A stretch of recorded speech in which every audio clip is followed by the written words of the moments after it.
আচ্ছা, আজকে তোমাদের যে টপিকটা নিয়ে ডিসকাস করা হবে সেটা হচ্ছে অ্যাটমস। তো বেসিক্যালি অ্যাটমস এর মধ্যে আমাদের কাছে তিনটা সেকশন থাকে, ঠিক আছে। ফার্স্ট সেকশন হচ্ছে বেসিক পোর্শন, যেখানে আমরা different atomics model, that is Thomson model, যে থমসন মডেল, বোরস মডেল, দেন রদারফোর্ড মডেল, যা যা আছে এই সমস্ত মডেলস গুলো নিয়ে আমরা ডিসকাস করছি, যেটা আমরা অলরেডি ছোট ক্লাসেও ডিসকাস করা হয়েছে। দেন নেক্সট পোর্শন যেটা আছে সেটা হচ্ছে বোরস অ্যাটমিক রেডিয়াস। এখানে আমরা বোরস অ্যাটমের যে রেডিয়াস থাকবে সেই রেডিয়াসের এক্সপ্রেশন, তার মধ্যে একটা রেডিয়াস ধরো এখানে আছে হাইড্রোজেন অ্যাটমের মধ্যেই যদি আমি ধরি, এটা অ্যাকচুয়ালি হাইড্রোজেন অ্যাটমের জন্য ভ্যালিড হয় আর হাইড্রোজেন লাইক অ্যাটমের জন্য ভ্যালিড হয়। হাইড্রোজেন অ্যাটম বলতে কি আর হাইড্রোজেন লাইক অ্যাটম বলতে কি? হাইড্রোজেন অ্যাটম বলতে আমরা জানি হাইড্রোজেন পিরিয়ডিক টেবিলের মধ্যে একটা পজিশন আছে, স্পেশাল পজিশন আছে, যার মধ্যে ইলেকট্রন একটাই এক্সিস্ট করে আর নিউক্লিয়াসে শুধুমাত্র একটা প্রোটন এক্সিস্ট করছে, তাকে আমরা বলছি হাইড্রোজেন অ্যাটম। তো সেটা আমরা জানি। হাইড্রোজেন লাইক অ্যাটম বলতে কি, যেরকম ভাবে আমরা যদি হাইড্রোজেনের জন্য দেখি তাহলে H11 এরকম ভাবে তাকে এক্সপ্রেস করা হচ্ছে। এখানে প্রথম ইম্পর্টেন্ট কথা যেটা আমরা সবার আগে চ্যাপ্টারটাতে শুরু করার আগে মনে রাখা দরকার, অ্যাটমস বলতে আমরা এখানে ইলেকট্রনিক যে নাম্বার আছে সেই ইলেকট্রনিক নাম্বার নিয়ে আমরা ডিসকাস করব। কোন একটা অরবিটের মধ্যে ইলেকট্রনিক নাম্বারটা অ্যাটমস এর চ্যাপ্টারের ডিসকাশনের জন্য মোস্ট ইম্পর্টেন্ট, কারণ এখানে যা কিছু ডিসকাস করা হবে সেই ডিসকাশনটার মধ্যে নাম্বার অফ ইলেকট্রন কয়টা আছে সেটার উপর সবকিছু ডিসাইড করছে। যেমন ভাবে আমরা যদি এখানে হিলিয়াম অ্যাটম ধরি তাহলে হিলিয়ামের মধ্যে কত আছে 2 4। যদি তার ইলেকট্রনিক নাম্বার ধরি হিলিয়ামের জন্য তাহলে হিলিয়ামের ইলেকট্রনিক নাম্বার হচ্ছে 2। এখন আমরা যদি এখানে হিলিয়াম প্লাস ধরি, দ্যাট ইজ হিলিয়াম থেকে কি হলো, হিলিয়াম প্লাস বলতে হিলিয়াম থেকে একটা ইলেকট্রন বেরিয়ে গেল, দ্যাট ইজ হিলিয়াম থেকে যদি একটা ইলেকট্রন রিমুভ হয় দেন সে তার মধ্যে কয়টা ইলেকট্রন হোল্ড করে রাখছে? মাত্র একটাই ইলেকট্রন সে হোল্ড করে রাখছে। দ্যাট ইজ তার নেচারটা হাইড্রোজেনের নেচারের মতন হচ্ছে on the basis of electronic configuration. এবার আমরা যদি হাইড্রোজেন, হিলিয়াম, লিথিয়ামে যদি আসি, যদি মনে করো আমরা এখানে লিথিয়ামের জন্য আসছি, তো লিথিয়ামের জন্য আসলে আমরা কিরকম ভাবে করতে পারি? এবার লিথিয়ামের মধ্যে কয়টা ইলেকট্রন থাকে? 3টা ইলেকট্রন থাকে। যদি আমরা লিথিয়াম প্লাস 2 ফরম্যাটে লিখি তখনও তার মধ্যে কয়টা ইলেকট্রন চলে আসবে? শুধুমাত্র একটাই ইলেকট্রন লিথিয়ামের মধ্যে তখন চলে আসবে। দ্যাট ইজ আমাদের এখানে নাম্বার অফ ইলেকট্রনটা যাতে হাইড্রোজেন অ্যাটমের মতোই হয়, মানে হাইড্রোজেনের জন্য একটা মাত্র ইলেকট্রন আছে, যদি আমি হিলিয়াম নিই তাহলে আমার এখানে একটা ইলেকট্রন থাকতে হবে, দ্যাট ইজ হিলিয়াম প্লাস হতে হবে। সিমিলারলি লিথিয়াম যদি নিই তাহলে লিথিয়ামের মধ্যেও কি হতে হবে? একটা ইলেকট্রন থাকতে হবে, দ্যাট ইজ লিথিয়াম প্লাস 2। এগুলোকে আমরা বলছি হাইড্রোজেন লাইক অ্যাটম, মানে হাইড্রোজেনের মতন অ্যাটম। কিসের বেসিসে? On the basis of electrons present at the orbit of this atoms. ঠিক আছে, টোটাল নাম্বার অফ ইলেকট্রন কয়টা আছে তার অরবিটের মধ্যে সেটার উপরে বেস করে আমরা ডিসকাস করছি। তো বোর অ্যাটমিক রেডিয়াসের মধ্যে এরকম সিচুয়েশনে তার রেডিয়াস যেটা আছে সেই রেডিয়াসের এক্সপ্রেশন আমাদেরকে আইডেন্টিফাই করতে হবে, অ্যাজ ওয়েল অ্যাজ যখন এই অরবিটের মধ্যে একটা ইলেকট্রন আছে তখন সে একটা সার্টেন ভেলোসিটি নিয়ে রিভলভ করবে ওই অ্যাটমসটাকে। তো তারও কি করতে হবে? ভেলোসিটি যেটা আছে সেই ভেলোসিটির এক্সপ্রেশন আইডেন্টিফাই করতে হবে। এই কয়েকটা জিনিস এবং এনার্জি থাকে, এনার্জির এক্সপ্রেশন আমরা এই সেকশনটার মধ্যে ডিসকাস করব। এটা স্পেশালি বোর্ডের ডিফারেন্ট ডেরিভেশনস পোরশনের জন্য মোস্ট ইম্পর্টেন্ট। আর আজকে আমরা যেটা করব সেটা হচ্ছে হাইড্রোজেন স্পেকট্রা, যেটা very important for any types of entrance exam. For any type of entrance exam compulsory এই হাইড্রোজেন স্পেকট্রা থেকে কোশ্চেন্স থাকবেই থাকবে, এবং বোর্ডস এর মধ্যেও এখান থেকে কোশ্চেন্স আছে, ঠিক আছে। তো বেসিক্যালি মোস্ট ইম্পর্টেন্ট পোর্শন যেটা, সেটা হচ্ছে হাইড্রোজেন স্পেকট্রা, কারণ এখান থেকে এন্ট্রান্সের জন্য কম্পালসরি কোশ্চেন আসবে। তো আমরা আজকে যেটা নিয়ে ডিসকাস করব, হাইড্রোজেন স্পেকট্রা নিয়ে ডিসকাস করব। দেন অন্য ক্লাসগুলোতে আমরা বোর্স, অ্যাটমিক রেডিয়াস এবং বেসিক পোর্শন যেটা আছে ওইগুলো নিয়ে আমরা ফার্দার ডিটেইলসে ডিসকাস করব। তো প্রথমে আমরা বুঝে নিচ্ছি এখান থেকে দুইটাই জিনিস, একটা হচ্ছে হাইড্রোজেন অ্যাটম আর একটা হচ্ছে hydrogen like atom. Hydrogen atom তো ঠিক আছে, জানা আছে আমাদের। হাইড্রোজেন লাইক অ্যাটমের মধ্যে একটাই কথা, সেটা হচ্ছে গিয়ে তার আউটার মোস্ট অরবিটের মধ্যে না, তার টোটাল নাম্বার অফ ইলেকট্রন, এখানে কনফিউশনটা আনবে না যে আউটার মোস্ট অরবিটে একটা ইলেকট্রন, না এরকম না, তার টোটাল নাম্বার অফ ইলেকট্রনই থাকতে হবে, বাট একটা ইলেকট্রন তার মধ্যে থাকতে হবে। দ্যাট ইজ হিলিয়াম প্লাস, তার মধ্যে একটা ইলেকট্রন আছে, লিথিয়াম প্লাস 2, তার মধ্যে একটাই ইলেকট্রন রয়ে গেছে, তাহলে আমরা তাকে বলছি হাইড্রোজেন লাইক অ্যাটম। ক্লিয়ার? ঠিক আছে। আচ্ছা, এবার আমরা নেক্সট পার্টে যাচ্ছি, যেটা হচ্ছে হাইড্রোজেন স্পেকট্রা। সো ফার্স্টে আমরা এখন যেটা নিয়ে সেটা ডিসকাস করব, সেটা হচ্ছে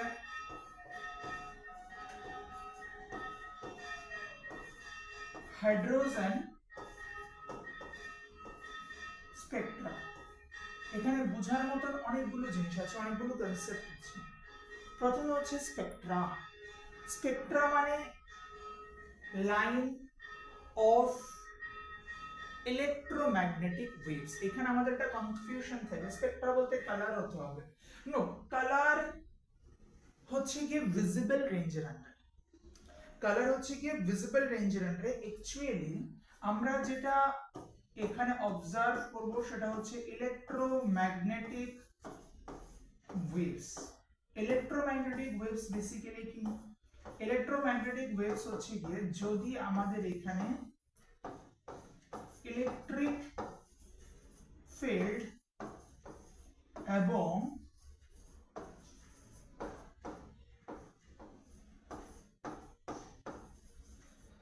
ম্যাগনেটিক ফিল্ড, এই দুটো ফিল্ডকে আমরা একজনের সাথে আরেকজনকে পারপেন্ডিকুলার পজিশনে রাখি। কাকে? ইলেকট্রিক ফিল্ড আর ম্যাগনেটিক ফিল্ডকে যদি আমরা এরকম ভাবে যদি আমি ভাবি, থ্রি ডাইমেনশনাল হয়েছে, যদি মনে করো আমি এখানে ইলেকট্রিক ফিল্ড রাখলাম ওয়াই এক্সিস বরাবর, দেন আমি এখানে ধরো এটাকে জেড এক্সিস ধরছি, জেড এক্সিস বরাবর ধরো আমি এখানে ম্যাগনেটিক ফিল্ডকে রাখলাম, তাহলে যে ইলেকট্রোম্যাগনেটিক ওয়েভটা আছে সেটা থাম্বের direction, that is x axis যদি আমি ধরি, এক্স এক্সিস, অথবা এটাকে অ্যাকচুয়ালি এটা জেড এক্সিস বলতে পারি, সেটাতে প্রবলেম নেই। দ্যাট ইজ একটা ওয়েভ আমাদের এখানে জেনারেট হবে। কিসের জন্য ওয়েভটা জেনারেট হবে? Due to the variation of electric field and magnetic field together. দুজনের ভ্যারিয়েশনের জন্য। কার কার ভ্যারিয়েশন? ইলেকট্রিক ফিল্ড এবং ম্যাগনেটিক ফিল্ড, এই দুজনের ভ্যারিয়েশনের জন্য আমাদের এখানে একটা ওয়েভ জেনারেট হবে। সেই ওয়েভটাকে আমরা বলবো electromagnetic wave due to the variation. আচ্ছা, ইলেকট্রোম্যাগনেটিক ওয়েভ কেন জেনারেট হচ্ছে? Due to the variation of electric and magnetic field কে জেনারেট হচ্ছে? ইলেকট্রোম্যাগনেটিক ওয়েভ যেটা আছে সেই ইলেকট্রোম্যাগনেটিক ওয়েভ জেনারেট হচ্ছে। এখন হাইড্রোজেন স্পেকট্রামের ক্ষেত্রে আমাদের এখানে যে ইলেকট্রোম্যাগনেটিক ওয়েভটা আছে সেটা কেন ইম্পর্টেন্ট? কারণ যখন একটা ইলেকট্রন একটা নরমাল এনার্জি স্টেট থেকে, দ্যাট ইজ সে যে এনার্জি স্টেটে প্রেজেন্ট আছে সেই এনার্জি স্টেট থেকে যদি কোনোভাবে তাকে এক্সটার্নালি কোনো রকম ভাবে এক্সাইটেড করা হয়, তাহলে ইলেকট্রনটা এই এনার্জি লেভেল থেকে, তাহলে ইলেকট্রনটা এই নরমাল এনার্জি লেভেল থেকে তার বেশি, that is normal energy level থেকে একটা বেশি এনার্জি লেভেলের মধ্যে ইলেকট্রনটা চলে যায়। কেন যাচ্ছে? কোনো না কোনো ভাবে এক্সটার্নাল সোর্স থেকে তার উপরে আমি কি করলাম, এনার্জি প্রোভাইড করলাম। ইলেকট্রিক এনার্জি হতে পারে, লাইট এনার্জি হতে পারে, থার্মাল এনার্জি হতে পারে, different different types of energy আমার এখানে হতে পারে। ইটস নট ইম্পর্টেন্ট, ইম্পর্টেন্ট হচ্ছে গিয়ে কোনো না কোনো ভাবে আমি এখানে ইলেকট্রনটার উপরে কোনো না কোনো একটা অ্যামাউন্ট অফ এনার্জি প্রোভাইড করলাম। তো সেই অ্যামাউন্ট অফ এনার্জির জন্য ইলেকট্রনটা নর্মাল এনার্জি লেভেল থেকে উপরের একটা এনার্জি লেভেলের মধ্যে চলে গেল। যদি ইলেকট্রনটা উপরের একটা এনার্জি লেভেলে যায় এবং ওইখান থেকে যে ইলেকট্রনটা আছে সেই ইলেকট্রনটা যখন আবার রিটার্ন ব্যাক করবে, যখন ইলেকট্রনটা আবার রিটার্ন ব্যাক করবে, কারণ কেউই এক্সাইটেড স্টেটে বেশিক্ষণ থাকতে পারে না, যেমন আমরা থাকতে পারি না, সেটা স্যাডনেস হোক বা হ্যাপিনেস হোক, যেরকম ভাবেই হোক এক্সাইটেড স্টেটে আমরা কেউ কোনোদিন বেশিক্ষণ এক্সিস্ট করতে পারি না, ঠিক আছে? তো এক্সাইটেড স্টেট থেকে, এটা হচ্ছে আমাদের কাছে এক্সাইটেড স্টেট, তো এক্সাইটেড স্টেট থেকে যখন সে রিটার্ন ব্যাক করবে, এক্সাইটেড স্টেট থেকে যখন সে রিটার্ন ব্যাক করবে, তখন সে excess amount of energy release করবে, তখন সে excess amount of energy release করবে। যে এক্সেস অ্যামাউন্ট অফ এনার্জি সে এখান থেকে রিলিজ করছে, যে এক্সেস অ্যামাউন্ট অফ এনার্জি সে এখান থেকে রিলিজ করছে, সে এক্সেস অ্যামাউন্ট অফ এনার্জিটাই আমরা এখানে কি হিসেবে পাবো, অ্যাজ এ স্পেকট্রা হিসাবে আমরা তখন অবজার্ভ করব। মানে ওই এনার্জিটাই আমাদের এখানে as a form of light হিসাবে আসতে পারে, লাইট বলতে ভিজিবল লাইট অথবা আনভিজিবল লাইট হিসাবেও সেটা কি হতে পারে, আমাদের এখানে আসতে পারে, ঠিক আছে? তো মেইন ইম্পর্টেন্ট জিনিস যেটা, সেটা হচ্ছে কি আমাদের এখানে সবার আগে কোনো একটা অ্যাটম তার নর্মাল এনার্জি স্টেট থেকে একটা এক্সাইটেড এনার্জি স্টেটের মধ্যে তাকে আগে যেতে হবে। যদি সে নর্মাল এনার্জি স্টেট থেকে এক্সাইটেড এনার্জি স্টেটে যায়, দেন ওই এক্সাইটেড এনার্জি থেকে যখন সে কি করবে, রিটার্ন ব্যাক করবে, ওই রিটার্ন ব্যাক করার সময় তখন সে এক্সেস এনার্জিটাকে রিলিজ করবে, এক্সেস এনার্জিটাকে রিলিজ করবে, এবং যেভাবে সে রিলিজ করবে সেই ফর্মটাই হচ্ছে গিয়ে স্পেকট্রা ফর্মস। এখন হাইড্রোজেন অ্যাটমের ক্ষেত্রে যদি হয় তাহলে সেটাকে বলা হচ্ছে হাইড্রোজেন স্পেকট্রা। যদি সেটা হাইড্রোজেন লাইক অ্যাটমের জন্য হয় তাহলে সেটাকে বলা হবে হাইড্রোজেন লাইক স্পেকট্রা, ঠিক আছে?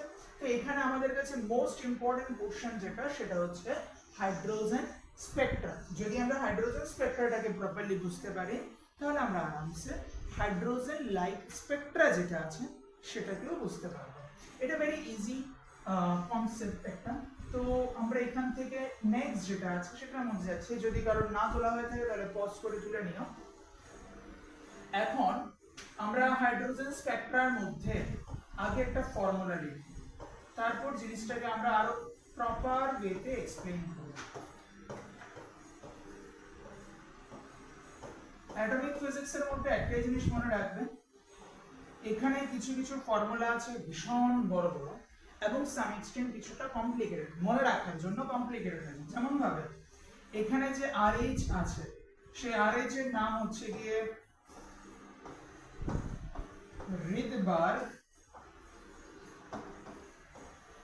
কনস্ট্যান্ট।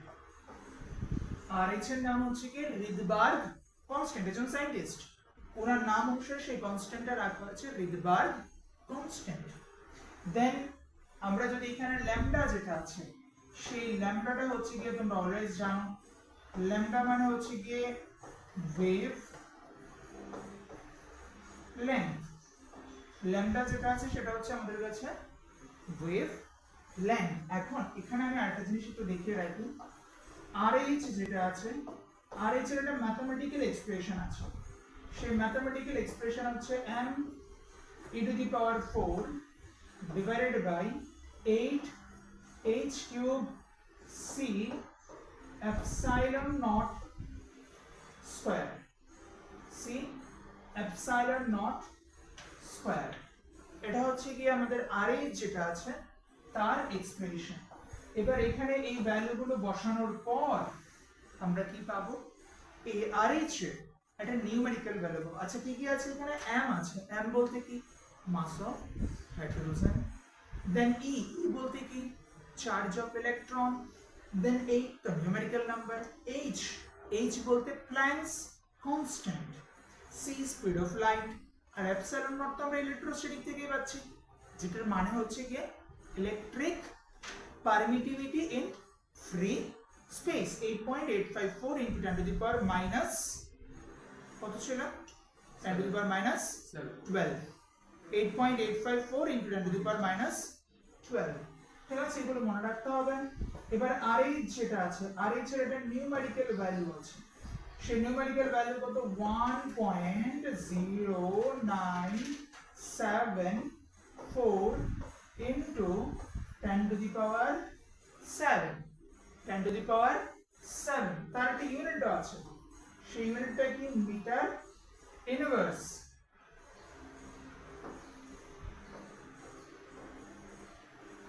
তার ইউনিট হচ্ছে কি মিটার ইনভার্স। ঠিক আছে, তো অলওয়েজ আমাদেরকে এই সমস্ত জিনিস যেগুলো আছে সেগুলো আমাদের এখানে মনে রাখতে হবে। ঠিক আছে, আচ্ছা এখানে আরেকটা ইম্পর্টেন্ট জিনিস, 1/λ যেটা আছে সেটাকে আমরা অনেক সময় নিউ বার দিয়েও লেখা হয়, নিউ বার দিয়েও লেখা হয়। এটার মানে কি, এটার মানে হচ্ছে গিয়ে ওয়েভ নাম্বার, ওয়েভ নাম্বার। ঠিক আছে, এবার হলো দুইটা জিনিস, একটা হচ্ছে n1 আর একটা হচ্ছে n2। ঠিক আছে, n1 আর n2 কি, n1 আর n2 হচ্ছে number of orbit, number of energy level, orbit বা এনার্জি লেভেল আমরা বলতে পারি। কেমিস্ট্রিতে নরমালি বলা হয় অরবিট, ফিজিক্সে নরমালি বলা হয় এনার্জি লেভেল। যেরকম ভাবে আমরা বলি না কে বা basic that is original orbit যেটাকে ধরা হয়, সে ধরো কোন একটা ইলেকট্রন হাইড্রোজেনের ক্ষেত্রে কোন একটা ইলেকট্রন কে শেলে আছে বা কে অরবিটের মধ্যে আছে, that means say ground energy লেভেলে এক্সিস্ট করছে। ঠিক আছে, এবার ধরো সে কে থেকে এল এ গেল, that is first excited state বা ফার্স্ট এক্সাইটেড এনার্জি লেভেলের মধ্যে সে আছে, অথবা সেকেন্ড এনার্জি লেভেলে সে আছে, এরকম ভাবে নরমালি আমরা বলে থাকি। তো এখন এখানে যদি আমরা অবজার্ভ করি তাহলে এই জিনিসটার দিকে আমরা এরকম ভাবে দেখতে পারি, ধরো এখানে আমরা ফার্স্ট এনার্জি লেভেল বা গ্রাউন্ড এনার্জি লেভেল আমরা এখানে দিলাম। ঠিক আছে, এবার এখান থেকে যদি মনে করো আমরা নেক্সট এনার্জি লেভেলের মধ্যে যাব, এখানে ধরো নেক্সট একটা এনার্জি লেভেল আছে, এই দুটো এনার্জি লেভেলের মাঝে আমি আরেকটা এনার্জি লেভেল ধরে এখানে ড্র করলাম। ঠিক আছে, তিনটা ডিফারেন্ট ডিফারেন্ট এনার্জি লেভেল আমার এখানে আচ্ছা আমি ধরে নিলাম। ওকে, তো এখানে n is equal to 1, এখানে n is equal to 2, এখানে n is equal to 3। আচ্ছা এবার কত হচ্ছে n1 কোনটাকে ধরবো আর n2 কোনটাকে ধরবো। ঠিক আছে না, ডেফিনেটলি ডাউট তো থাকবেই মনে, n1 কোনটাকে টাচ করব আর n2 হিসেবে কোনটাকে আমরা কনসিডার করব। তো এখানে একটাই রুলস হচ্ছে, যেখান থেকে তুমি রিটার্ন ব্যাক করছো, যেখান থেকে তুমি রিটার্ন ব্যাক করছো দ্যাট ইজ n2। তাহলে n2 কি, n2 হচ্ছে কি রিটার্ন ব্যাক, n2 কি, n2 হচ্ছে কি রিটার্ন ব্যাক। আর রইলো কি, আর রইলো n1, n1 কি, n1 হচ্ছে গিয়ে reached location, reached location মানে যেখানে এসে তুমি করছো, ঠিক আছে? তাহলে n2 হচ্ছে রিটার্ন ব্যাক, যেখান থেকে তুমি রিটার্ন ব্যাক করছো, আর n1 হচ্ছে রিচড লোকেশন অথবা তোমার ডেস্টিনেশনও হতে পারে, ঠিক আছে? দ্যাট ইজ আমি ধরো এবার এখান থেকে n3 থেকে ফার্স্ট লোকেশনের মধ্যে আমি আসলাম, কোথায় আসলাম? n3 থেকে n1 আসলাম। তাহলে এরকম সিচুয়েশন আমার n2 ইজ ইকুয়াল টু 3 আর n1 ইজ ইকুয়াল টু 1। যদি আমি 3 থেকে 2 তে আসতাম, যদি আমি 3 থেকে 2 তে আসতাম, এরকম সিচুয়েশনে এখানে কোথায় আসলাম? 3 টু 1 এ আসলাম। এখন যদি আমি কোথা থেকে কোথায় আসতাম, আমি এখানে 3 নাম্বার পজিশন থেকে 2 নাম্বার পজিশনে আসতাম, তাহলে আমার এখানে n2 ইজ ইকুয়াল টু 3 আর n1 ইজ ইকুয়াল টু 2 হিসেবে ট্রিট হতো, ঠিক আছে? তাহলে মেইন ইম্পর্টেন্ট জিনিস কি? মেইন ইম্পর্টেন্ট জিনিস হচ্ছে এই ফর্মুলাটা, যেখানে আমরা বলছি কি ল্যামডা, ল্যামডা মানে ওয়েভ লেংথ। এখন 1 বাই ওয়েভ লেংথ হয়, 1 বাই ওয়েভ লেংথের নামটা হচ্ছে কি ওয়েভ নাম্বার, ঠিক আছে? এখানে কতগুলো ওয়েভ নাম্বার এক্সিস্ট করে সেটাকেই বোঝানো হয়। তো wave number is equal to RH, RH মানে রেডবার্গ কনস্ট্যান্ট, RH মানে রেডবার্গ কনস্ট্যান্ট, যার এক্সপ্রেশন হচ্ছে m e to the power 4 divided by 8 h cube c epsilon naught। এটা নরমালি আমাদের দরকার লাগে না, বাট ম্যাক্সিমাম টাইম আজকালকার দিনে আমাদের এন্ট্রান্সের জন্য দরকার লাগে, কারণ অনেক সময় তারা জিজ্ঞেস করে RH বা রেডবার্গ কনস্ট্যান্ট চার্জ অফ ইলেকট্রনের সাথে কত পাওয়ার রিলেটেড কানেকশনে আছে। সে বললো RH is directly proportional to e to the power x, the value of x is, এরকম ভাবে বলতে পারে, অথবা RH is directly proportional to h to the power y, what is the power of y, এরকম ভাবে question জিজ্ঞেস করে। কোনো কোনো সময় এরকমও কোশ্চেন জিজ্ঞেস করে যে RH is equal to m to the power 1 e to the power 4 sorry e to the power x, এরকম ভাবে কতগুলো অ্যালফাবেট তারা তোমাকে দিয়ে দিল, দিয়ে তারা বললো সার্টেন কয়েকটা অ্যালফাবেট দিয়ে দিল, সে ধরো এখানে x দিল, এখানে y দিল, এখানে z দিল, দেন তোমাকে তারা জিজ্ঞেস করলো 2x plus 3y minus z is equal to how much। তো তোমাকে পাওয়ার গুলো যদি না জানা থাকে, রিলেশনটা যদি না জানা থাকে, তাহলে এরকম ধরনের কোশ্চেনে প্রবলেম হবে। ইজি কোশ্চেন, আমরা অলওয়েজ রিডবার্গের শুধু নিউমেরিক্যাল ভ্যালুটা মনে রাখি, বাট প্র্যাকটিক্যালি তার এই এক্সপ্রেশনটা আমাদেরকে মনে রাখতে হবে। এটা মনে থাকে না নরমালি, তো একটু মেমোরাইজ করতে হবে। আর ইম্পর্টেন্ট জিনিস হচ্ছে কি, এখান থেকে যখন আমরা নিউমেরিক্যাল সলভ করব, যখন কেউ জিজ্ঞেস করবে what is the value of RH, তখন আমরা পুরো ভ্যালুটাই দেখাবো। যদি কেউ আমাদেরকে এখানে নরমালি নিউমেরিক্যালস করতে জিজ্ঞেস করে, তখন আমরা 1.09 অবধি ইউজ করি। কোনো কোনো সময় যদি আমাদের এমসিকিউ হয়, তাহলে বুঝে আমরা দরকার হলে এখানে 1 হিসাবেও তাকে ট্রিট করে নিই। সেটা ডিপেন্ড করছে নিউমেরিক্যালস এর অপশনস আমাদেরকে কিরকম ধরনের দিয়ে রেখেছে, ঠিক আছে? আচ্ছা, এখানে আমি আরেকটা ফর্মুলা এক্সট্রা দিয়ে দিচ্ছি, যদি কোনো কারণে আমাদের এখানে যেটা যে কারণে দিচ্ছি সেটা, এটা হচ্ছে হাইড্রোজেন অ্যাটমের জন্য, এটা হাইড্রোজেন অ্যাটমের জন্য। এখন যেটা লিখবো সেটা হাইড্রোজেন লাইক অ্যাটমের জন্য। তাহলে কি হবে? Nu bar is equal to 1 by lambda is equal to RH into z square, RH into z square 1 by n1 square minus 1 by n2 square. This is for hydrogen like atom. নিচেটা হচ্ছে hydrogen অ্যাটমের জন্য, আর উপরেরটা হচ্ছে hydrogen like অ্যাটমের জন্য। এবার hydrogen like atom বলতে কি? Hydrogen like atom বলতে আমরা আগেই জেনেছি কে কে আছে, হিলিয়াম প্লাস দেন লিথিয়াম প্লাস 2। এখন Z বলতে কি? Atomic number. হিলিয়ামের জন্য অ্যাটমিক নাম্বার কত? 2, ঠিক আছে? That is atomic number means number of protons, ঠিক আছে? যদি এখন আমরা লিথিয়াম নিই, তাহলে লিথিয়ামের জন্য অ্যাটমিক নাম্বার কত হবে? 3 হবে।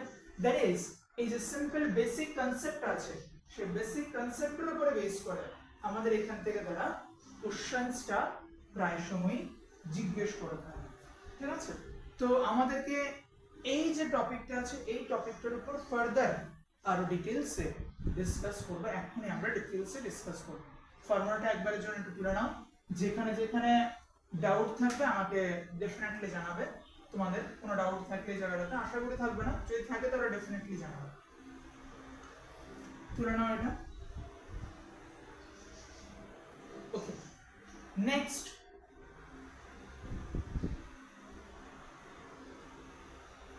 এখানে আমরা যেটা ইউজ করছি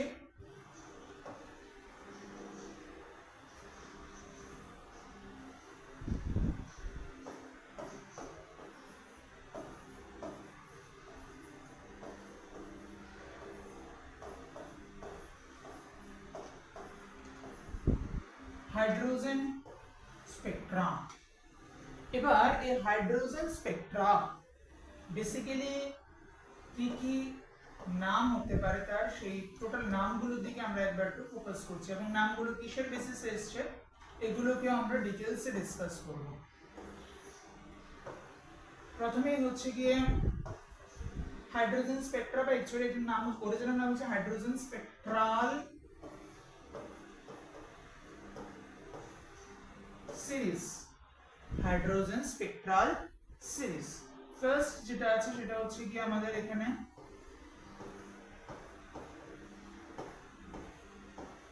লাইম্যান সিরিজ, দেন হচ্ছে কি বামার সিরিজ,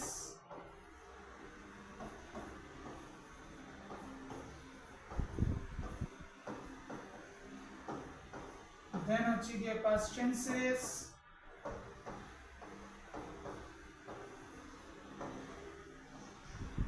দেন হচ্ছে কি ব্র্যাকেট সিরিজ, আর সবার লাস্টে যেটা আছে সেটা হচ্ছে গিয়ে পিফান সিরিজ। আমরা এখানে 5টা স্পেকট্রাল সিরিজ পাবো। হ্যাঁ জানি তোমরা কেমিস্ট্রির মধ্যে আরেকটা এডিশনাল স্পেকট্রাল সিরিজ পেয়েছিলে যেটার নাম হচ্ছে হামফ্রিজ সিরিজ, বাট এটা ফিজিক্সের মধ্যে অ্যাকসেপ্ট করা হয়নি, কারণ যদি হামফ্রিজ সিরিজকে অ্যাকসেপ্ট করা হয় তাহলে দেখা যায় যে এনার্জি লেভেলের ভ্যারিয়েশন ভেরি স্মল হয়, এবং হামফ্রিজ সিরিজের পর এরকম ধরনের নিতে গেলে আরো প্রচুর প্রচুর প্রচুর সিরিজ আমাদেরকে নিতে হবে। তো সেই কারণে মোস্ট এফেক্টিভ সিরিজ হিসেবে আমরা 5টাই সিরিজকে পেয়ে থাকি। তো এখানে আমরা এই কারণে 5টা সিরিজকে ফিজিক্সের তোমাদের সিলেবাসের মধ্যে ইনক্লুড করা হয়েছে। সেগুলো আমরা প্রথম থেকে আবার একটু মনে রাখার ট্রাই করছি। First Lyman, next Balmer, then Paschen, then Brackett, then Pfund. ঠিক আছে, এই নামগুলো আমাদেরকে মনে রাখতে হবে। Lyman, Balmer, Paschen, Brackett and last one is পিফান।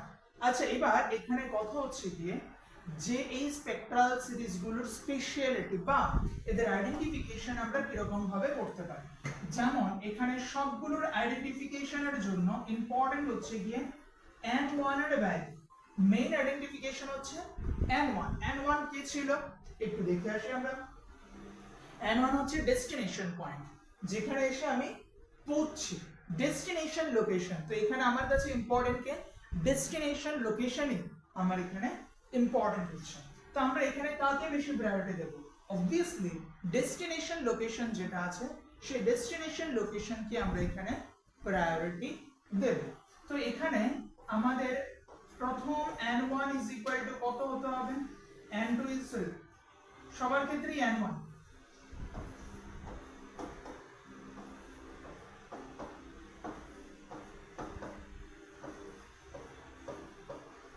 সবার ক্ষেত্রে আমার এখানে ইম্পর্টেন্স কে n1 ইম্পর্টেন্স। লাইম্যান সিরিজ যদি হয় তাহলে n1 এর ভ্যালু হতে হবে 1, যদি বামার সিরিজ হয় n1 এর ভ্যালু হতে হবে 2, যদি পাস্টেন সিরিজ হয় n1 এর ভ্যালু হতে হবে 3, ব্র্যাকেট হলে 4 আর পিফান হলে 5। তো তার জন্য সিরিয়াল বাই যদি আমরা মনে রাখি তাহলে আমাদের জন্য নাম্বারগুলো ইজিলি হয়ে যায় বসাতে বা চিন্তা করতে। তো লাইম্যান সিরিজের জন্য n1 ইজ ইকুয়াল টু 1 হতে। এবার কথা হলো n2। এবার এখানে n2 এর জন্য আমাদেরকে মনে রাখতে হবে যে n2 এর ভ্যালু n1 থেকে জাস্ট বেশি হবে, n1 থেকে বেশি হবে। দ্যাট ইজ এখানে n1 is equal to 1, তাহলে n2 এর ভ্যালু কত হতে পারে? 2 হতে পারে, 3 হতে পারে, আপ টু ইনফিনিটি অবধি, আপ টু ইনফিনিটি অবধি তার ভ্যালু হতে পারে। এখানে আমরা বলছি ইনফিনিটি, প্র্যাকটিক্যালি ইনফিনিটিও এক্সিস্ট করে না, সেটাও দেখাবো। ইনফিনিটি কেন এক্সিস্ট করে না সেটাও দেখাবো আমরা এখানে। দেন তার জন্য n2 is equal to 3 4 5 then dot dot dot. আচ্ছা এখানে আমরা ডট ডট দিচ্ছি, ইনফিনিটিও বলছি, কেন বলছি সেটাও প্রপারলি এক্সপ্লেইন করব, তো টেনশন নেওয়ার দরকার নেই। আপাতত ভেবে রাখো যে n2 এর ভ্যালু কি হতে হবে? n1 এর ভ্যালু যা তার থেকে জাস্ট বেশি হতে হবে, জাস্ট বেশি হতে হবে। এবার বেশি থেকে যত খুশি এত বেশি হোক, তাতে আমাদের প্রবলেম নেই। সিমিলারলি এখানে n2 এর ভ্যালু কত হবে? n1 এর ভ্যালু কত? 3, তাহলে n2 এর ভ্যালু কত হবে? 4 থেকে স্টার্ট হবে, 4 5 6 এন্ড আপ টু সেটা কন্টিনিউ চলতে থাকবে। সিমিলারলি ব্র্যাকেট সিরিজ যদি হয়, ব্র্যাকেট সিরিজের জন্য n2 এর ভ্যালু কত হবে? 5 6 7 এন্ড সো অন চলতে থাকবে। পিফান্ড যদি হয়, পিফান্ডের জন্য কত থাকবে? n2 এর ভ্যালু হবে আমাদের এখানে 6 7 8 এন্ড কন্টিনিউ চলতে থাকবে। তাহলে এখানে আমাদের এই যে জিনিসটা আছে, এই জিনিসটা মনে রাখতে হবে। তাহলে ফার্স্ট আমাদেরকে মনে রাখতে হবে কি? সিরিজগুলো, সিরিজগুলোর নাম মনে রাখতে হবে। Lyman series, Balmer series, Paschen series, Brackett series, Pfund series. এবার এগুলোর মধ্যে আমাদের আইডেন্টিফিকেশনের জন্য মেইন ইম্পর্টেন্ট কে আছে এখানে? n1 এর ভ্যালু। n1 মানে ডেস্টিনেশন, n2 মানে কোথা থেকে সে লাইনটা আসছে, দ্যাট ইজ। তাহলে n1 is equal to 1 for Paschen series, for Lyman series, for Baumar series n1 is equal to 2, for Paschen series n1 is equal to 3, for bracket series n1 is equal to 4, for Pfund series n1 is equal to 5. ওকে, দেন আমরা যদি এবার n2 এর কথা নিয়ে চিন্তা করি, তাহলে n2 মানে কোথা থেকে আসলো, from where it just reached। তো কোথা থেকে আসছে? n1 যা আছে তার থেকে জাস্ট বেশি হতে হবে। তাহলে n1 এর ভ্যালু কত? 1, n2 এর ভ্যালু কত হবে? 2 3। এবার এখানে কোশ্চেন আসতে পারে তোমাদের মনে, স্যার এখানে কি কোনো ফ্র্যাকশনাল নাম্বার হবে না? না, হবে না। কেন হবে না? কারণ আমরা এখানে যে ডিসকাস করছি সবগুলো কি এনার্জি লেভেল ডিসকাস করছি। তাহলে এখানে আমি n is equal to 1, n is equal to 2, n is equal to 3, n is equal to 4, n is equal to 5, n is equal to 6, এরকম ভাবে আমি কন্টিনিউয়াসলি নাম্বারস গুলোকে ধরছি। তো এখানে কোনো ভাবে 1.5 1.7 2.3 2.8 something this type of numbers are not possible, that is fractional number আমার এখানে ভ্যালিড হবে না। তো থাকবে কি শুধুমাত্র এক একটা রাউন্ড নাম্বার আমাদের এখানে এক্সিস্ট করবে। ঠিক আছে, এতটুকু পর্যন্ত ক্লিয়ার? এটা ডাউট? ফাইন। বাকিরা যারা আছো যদি ডাউট থাকে অনলাইনে তাহলে আমাকে বলবে। নেক্সট, এখন আমরা এখান থেকে স্পেকট্রাল সিরিজ গুলোকে বোঝার ট্রাই। ধরো এখানে আমাকে জিজ্ঞেস করতে পারে যে টোটাল নাম্বার অফ স্পেকট্রাল, এটাও তোমাকে জিজ্ঞেস করে অনেক সময়, টোটাল নাম্বার অফ স্পেকট্রাল কয়টা আছে এখানে। ধরলাম আমি n1 sorry n is equal to এখানে দেওয়া আছে 5, n is equal to কত দেওয়া আছে? 5। দেন n is equal to 4, n is equal to 3, n is equal to 2, and finally n is equal to 1. আমি রিটার্ন ব্যাক করব কোথা থেকে? রিটার্ন ব্যাক করব 5 নাম্বার পজিশন থেকে। তাহলে এখান থেকে যদি আমি স্পেকট্রাল লাইনস গুলো ড্র করি তাহলে দেখো কি কি স্পেকট্রাল লাইন আমি পাচ্ছি। একটা চলে আসছে কোথায়? ডাইরেক্ট 1 এ। একটা চলে আসছে কোথায়?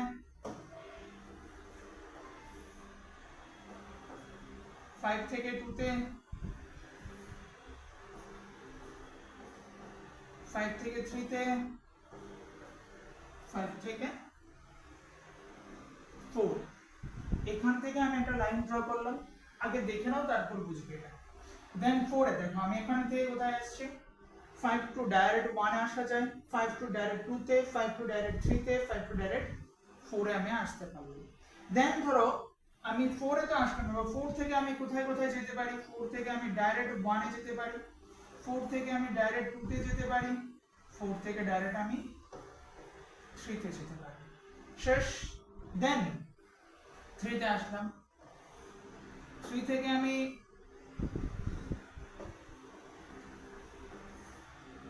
ডাইরেক্ট 1 এ যেতে পারি, অথবা 3 থেকে আমি ডাইরেক্ট 2 তে যেতে পারি। দেন ফাইনালি 2 থেকে আমি 1 এ যেতে পারি। এবার যদি তোমাকে কেউ কোনো সময় জিজ্ঞেস করে যে একটা এক্সাইটেড স্টেট 5, সেই এক্সাইটেড স্টেট 5 থেকে আমি কোথায় আসব? n is equal to 1 এর মধ্যে আসব। Excited state 5 to I will come back to the position n is equal to 1. Then how many numbers of spectral lines are present? How many numbers of spectral lines are present in this condition? একটু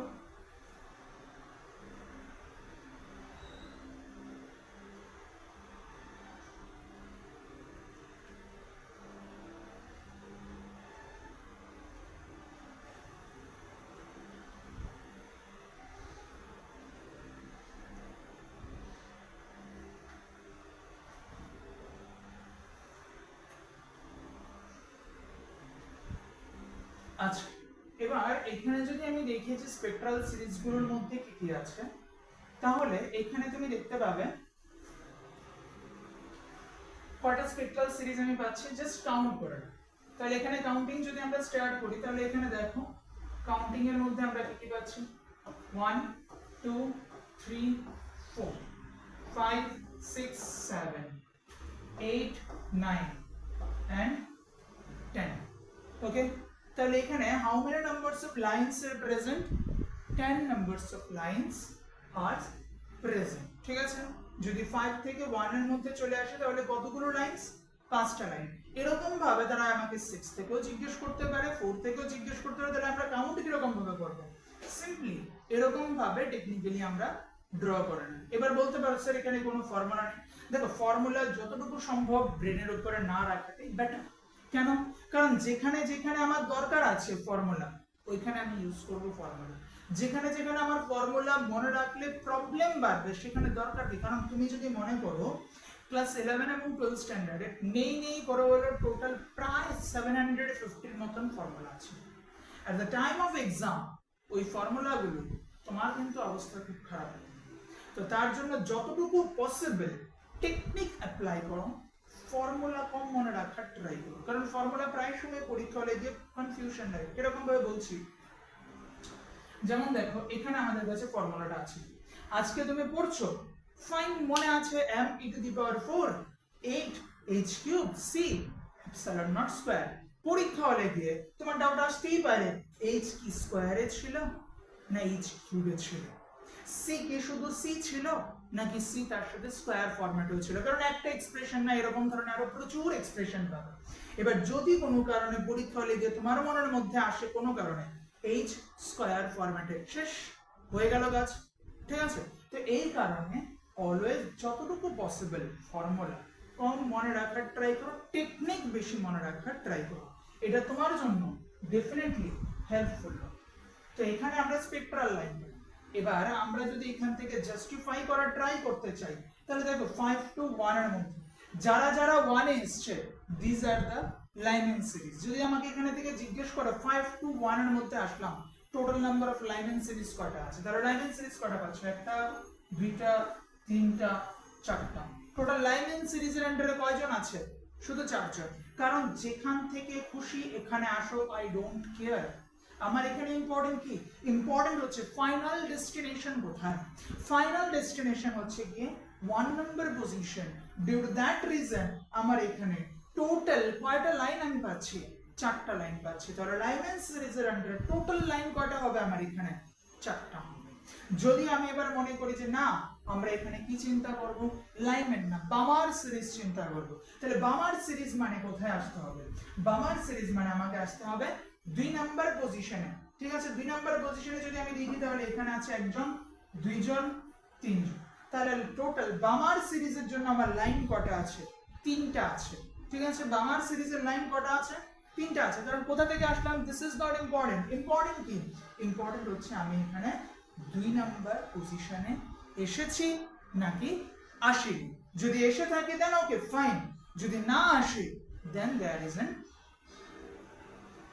issue, that is আমি সেটাকে বামার series হিসেবে treat করতে পারবো। দেন next, যদি আমি এখানে Lyman গেল, বামার গেল, পাশ্চেন সিরিজের মধ্যে যদি আমি আসি, পাশ্চেন সিরিজ, পাশ্চেন মানে n is equal to 4 এ আসতে হবে। তাহলে এখানে আমার কাছে কয়জন আছে? 2 জন আছে। পাশ্চেন সিরিজের মধ্যে হলে কয়জন আছে? এই কন্ডিশনে 2 জন আছে। তাহলে আমার পাশ্চেন হয়ে গেল।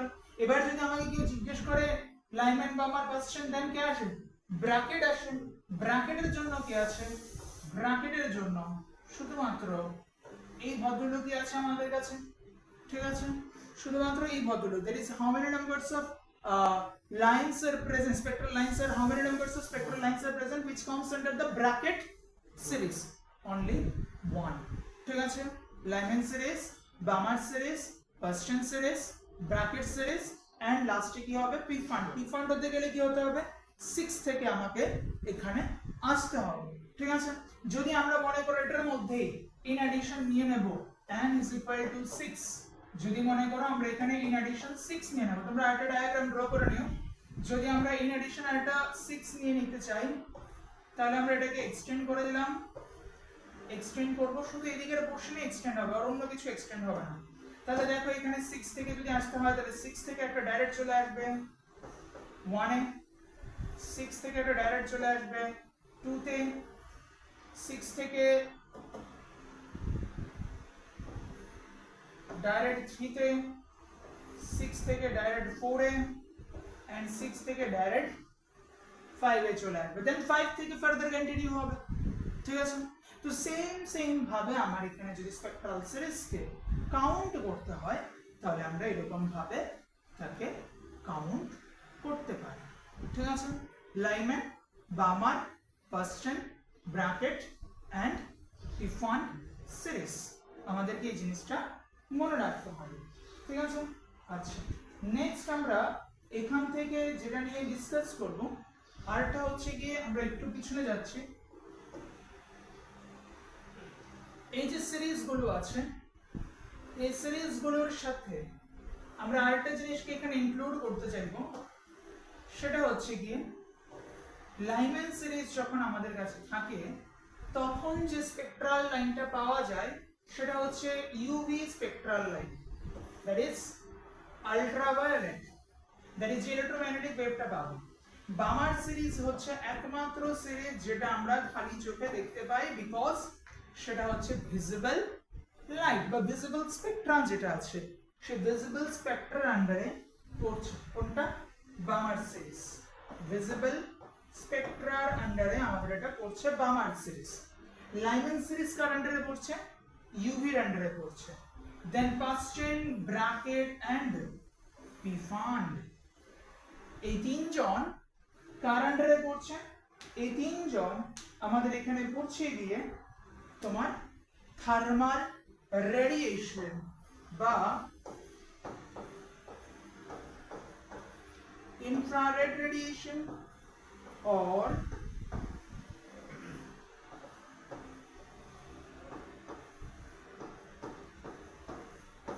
thermal radiation, তার আন্ডারে এসে পড়ছে। Very easy topic, very easy part, just আমাদেরকে শুধুমাত্র একটু মেমোরাইজ করে রাখতে হবে কার আন্ডারে কোনটা। শুধু আমাদের এখানে মোস্ট ইম্পর্টেন্ট কোশ্চেন হচ্ছে গিয়ে বামার সিরিজ। ঠিক আছে, বামার সিরিজ হচ্ছে ভিজিবল রেঞ্জের আন্ডারে, লাইম্যান সিরিজ হচ্ছে ইউভির আন্ডারে, আর বাকি যে তিনজন আছে পাশ্চেন, ব্র্যাকেট এন্ড p-fund, এই তিনজনই হচ্ছে আমাদের এখানে ইনফ্রারেড বা থার্মাল রেডিয়েশন যেটা আছে, সেই থার্মাল রেডিয়েশনের আন্ডারে সে পড়ছে। ঠিক আছে, ক্লিয়ার?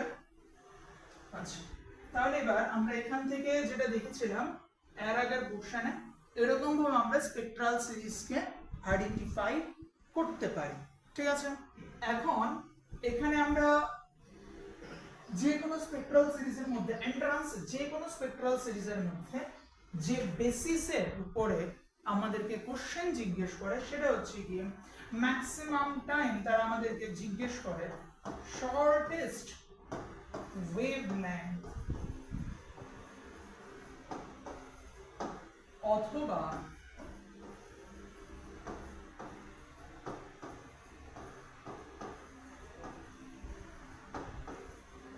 Longest wavelength. এখানে আমাদের একটা ফর্মুলা মনে রাখতে হবে, ফ্রিকোয়েন্সি নিউ বা f is equal to c by lambda, that is frequency is inversely proportional to lambda, frequency is inversely proportional to lambda। যদি শর্টেস্ট ওয়েভলেংথ আমাকে জিজ্ঞেস করে তাহলে সেই শর্টেস্ট ওয়েভলেংথের সাথে আমরা পাচ্ছি কি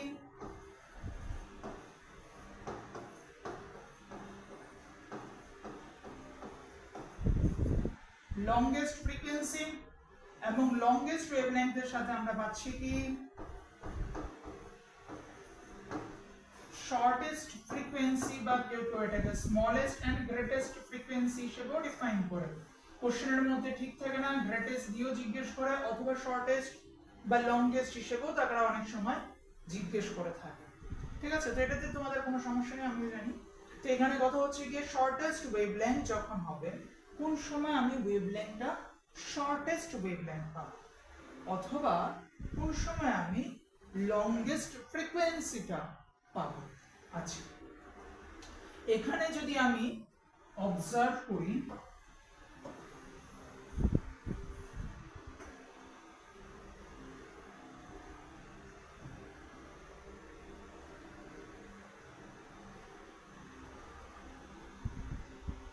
এখানে যদি আমরা অবজার্ভ করি তাহলে ফর্মুলাটা হচ্ছে যে v is mu is equal to, that is frequency is equal to c by lambda।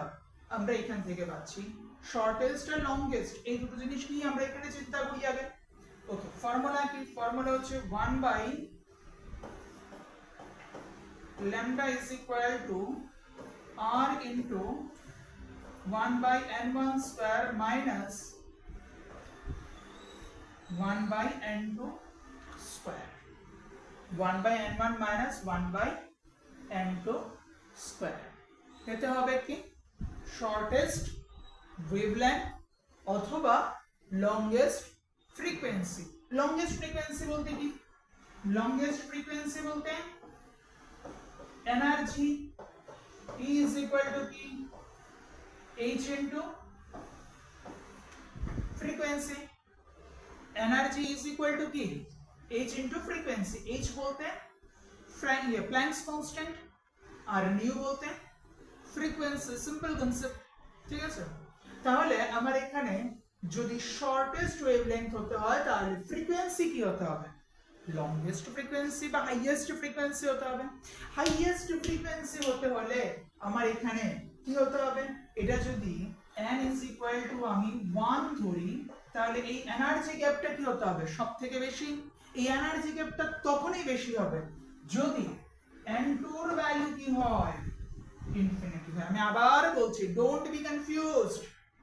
Shortest wavelength, shortest wavelength মানে ফ্রিকোয়েন্সি। ফ্রিকোয়েন্সি কি হতে হবে? লংগেস্ট ফ্রিকোয়েন্সি হতে হবে। if the wavelength is shortest, if the wavelength is shortest, then the frequency should be longest বা highest। Frequency যদি আমাকে highest হতে হয় বা লংগেস্ট হতে হয় এরকম সিচুয়েশনে energy gap should be what? Very high. Energy gap should be very high. Energy gap তখনই ভেরি হাই হবে যদি n2 এর ভ্যালু কি হয়? ইনফিনিটি হয়। n1 তো ফিক্সড ভ্যালু, 1 হোক 2 হোক 3 হোক 4 হোক whatever it may be, it is fixed, that is the value of n2 should be infinity। কত হবে? n2 এর ভ্যালু ইনফিনিটি হতে হবে। তাহলে আমরা এখান থেকে লংগেস্ট শর্টেস্ট ওয়েভলেংথ কোন সময় পাবো?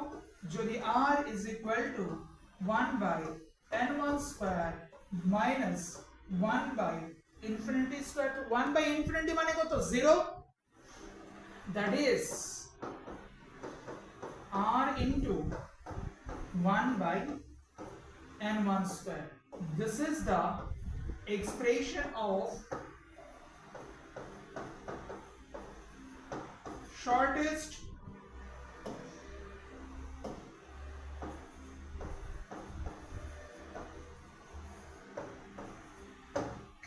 wavelength. This is the shortest wavelength, or this is also the concept of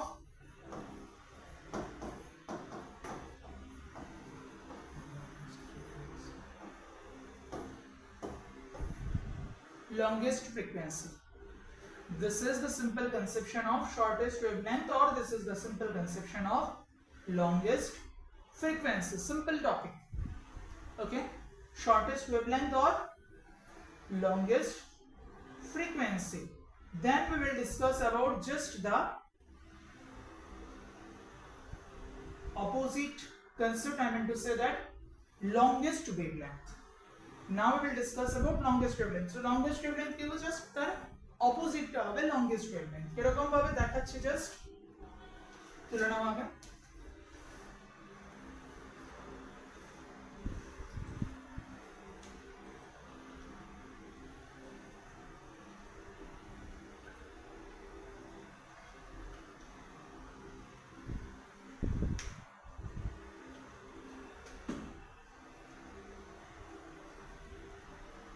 Okay, then shortest wavelength গেল, এখন কি যাবে,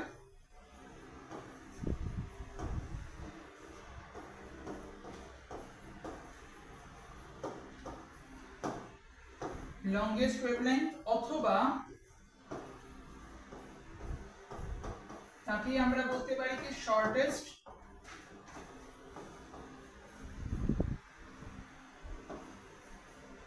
frequency, longest wavelength or shortest frequency. ঠিক আছে, so longest wavelength or shortest frequency, এরকম সিচুয়েশনে আমরা এটাকে ডিসকাস করব। বা কিভাবে ডিসকাস করব আগে এটা একটু দেখি। দেখো, শর্টেস্ট যদি ফ্রিকোয়েন্সি হতে হয় তাহলে ফ্রিকোয়েন্সি শর্ট হবে তখনই যদি আমরা এখানে n = 3 ধরলাম, তাহলে n = জাস্ট কি হতে হবে, ইমিডিয়েট পরেরটাই হতে হবে।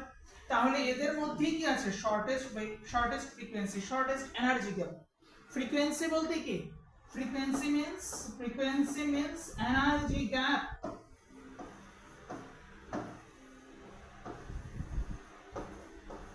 should be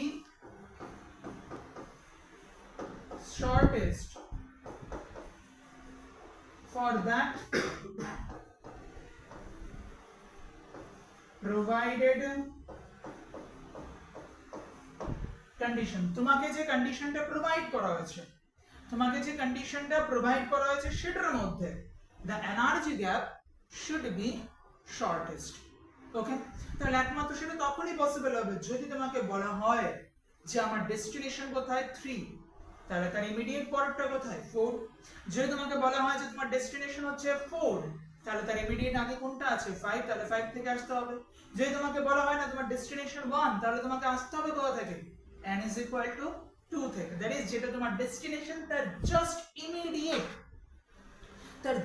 ইমিডিয়েট আগের স্টেট থেকে, আগের এনার্জি লেভেল থেকে তোমাকে রিটার্ন ব্যাক করতে হবে। তোমার ডেস্টিনেশন যেটা, you have to come back just immediate above from that definition energy, from that destination energy level, যে destination energy level আছে তার just immediate আগের এনার্জি লেভেল থেকে তোমাকে রিটার্ন ব্যাক বা কাম ব্যাক করতে হবে। তাহলে এরকম সিচুয়েশনে যদি মনে করো আমরা ওয়েভলেংথের ফর্মুলা, দ্যাট ইজ ওয়েভ নাম্বারের ফর্মুলা লিখব, তাহলে সেখানে আমাদের লিখতে হবে কি 1/n1 স্কয়ার মাইনাস n2 এর জায়গাতে আমরা কি লিখতে পারি n1 + 1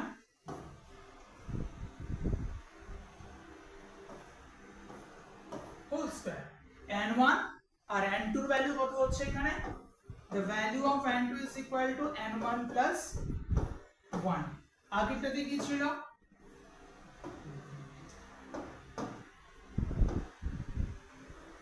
আগেরটাতে n2 = কত ছিল, ইনফিনিটি।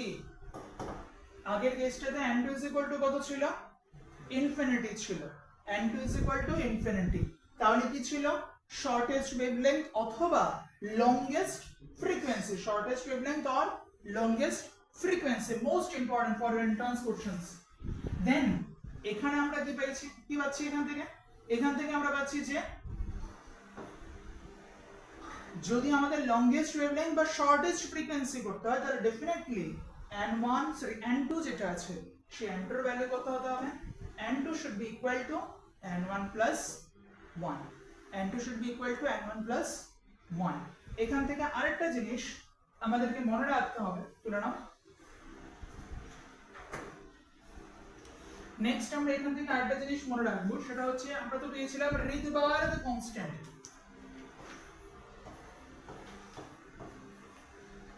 রিডবার্গ কনস্ট্যান্ট যেটাকে ডিনোট করেছিলাম আমরা r সাফিক্স h দিয়ে। এখন আমরা শুধু আরেকটা পয়েন্ট পাবো, সেটাকে বলা হয় রিডবার্গ। এটা অনেক সময় এন্ট্রান্স বা বোর্ডের কোশ্চেনস এর মধ্যে জিজ্ঞেস করে, টুইস্টেড কোশ্চেন এটা অ্যাকচুয়ালি। রিডবার্গ হচ্ছে গিয়ে তিনটা ফিজিক্যাল প্যারামিটারের product, RH C, that is Rydberg constant, Planck's constant and speed of light. এই তিনজনের প্রোডাক্টকে আমরা এখান থেকে বলছি রিডবার্গ। এটা কিন্তু কোনো কনস্ট্যান্ট না, মানে কনস্ট্যান্ট বলতে এটার নাম কিন্তু শুধু রিডবার্গ কনস্ট্যান্ট। রিডবার্গ কনস্ট্যান্ট বললে RH, আর শুধু রিডবার্গ বললে প্রোডাক্ট অফ RH C, এবং তার ডাইমেনশন হয় এনার্জির ডাইমেনশন। তার ডাইমেনশন হয় কি, এনার্জির ডাইমেনশন। ঠিক আছে, মনে থাকবে। আচ্ছা, কিরকম আমরা দেখিয়ে দিচ্ছি। আমরা কিছুক্ষণ আগে বলেছিলাম RH মানে সেন্টিমিটার ইনভার্স বা মিটার ইনভার্স থাকে, তাহলে RH এর ডাইমেনশন কি হবে, L ইনভার্স। C মানে কি স্পিড অফ লাইট, তাহলে স্পিড অফ লাইটের ডাইমেনশন কি L টু দি পাওয়ার -1। আর হলো কি প্ল্যাঙ্কস কনস্ট্যান্ট, আমাদের মনে আছে না E is equal to h into nu, E into h into nu, nu বলতে কি 1/t, that is আমি যদি এখানে নিয়ে যাই তাহলে h is equal to কত থাকছে, energy into time, energy into time. তাহলে এবার যদি তিনজনকে প্রোডাক্ট করলে আর h এর ডাইমেনশন বসাও L ইনভার্স, দেন h এর ডাইমেনশনের জায়গায় আমি এনার্জিটাকে আর ভাঙছি না, শুধু এনার্জি বসাচ্ছি আপাতত, এনার্জি ইনটু টাইম। c এর জন্য কত আছে L t টু দি পাওয়ার -1। দেখো L কাটাকাটি যাবে এখান থেকে, t ক্যান্সেল আউট হবে, দেন ফাইনালি থাকছে কি অনলি এনার্জি। এটা কার ডাইমেনশন ছিল, R H C। এই তিনজনের ডাইমেনশনাল ফর্মুলা থেকে ফাইনালি কি পেলাম, এনার্জি ডাইমেনশন। এনার্জি ডাইমেনশন কি থাকে, ml square to the power -2। This is the dimensional formula of Rydberg. তাহলে এনার্জির ইউনিট কি হয়, ইলেকট্রন ভোল্ট। তাহলে রিডবার্গের ইউনিট কি হবে, ইলেকট্রন ভোল্ট। আরো একটা জিনিস আমি বলে রাখছি, রিডবার্গ যেটা আছে সেই রিডবার্গের নিউমেরিক্যালস ভ্যালু গিয়ে দাঁড়ায় 13.6 ইলেকট্রন ভোল্ট। যদি আমরা এখান থেকে ভ্যালুগুলো পুট করি, দেখো R এর ভ্যালু ফিক্সড, H এর ভ্যালু ফিক্সড, C এর ভ্যালু ফিক্সড। সবার ভ্যালুগুলোকে পুট করার পর ইলেকট্রন ভোল্ট ইউনিটে অবজার্ভ করলে তার ভ্যালু পাওয়া যায় 13.6 ইলেকট্রন ভোল্ট। 13.6 electron volt. ঠিক আছে, নেক্সট ক্লাসে আমরা ফর্মুলাগুলো ভালো করে দেখে রাখবেন। নেক্সট ক্লাসে আমরা এই ফর্মুলাগুলোর উপর বেস করে কিছু নিউমেরিক্যালস করাবো, এবং এনার্জি রিলেটেড ডেসক্রিপশন যেটা আছে সেই এনার্জি রিলেটেড ডেসক্রিপশন আমরা ওই ক্লাসটাতে প্রপার ডিটেইলসে ডিসকাস করব। ঠিক আছে, আর যদি কোনো জায়গাতে ডাউট থাকে তাহলে নোট করে রাখবেন, আমাকে ডেফিনেটলি জানিয়ে দেবেন। ওকে।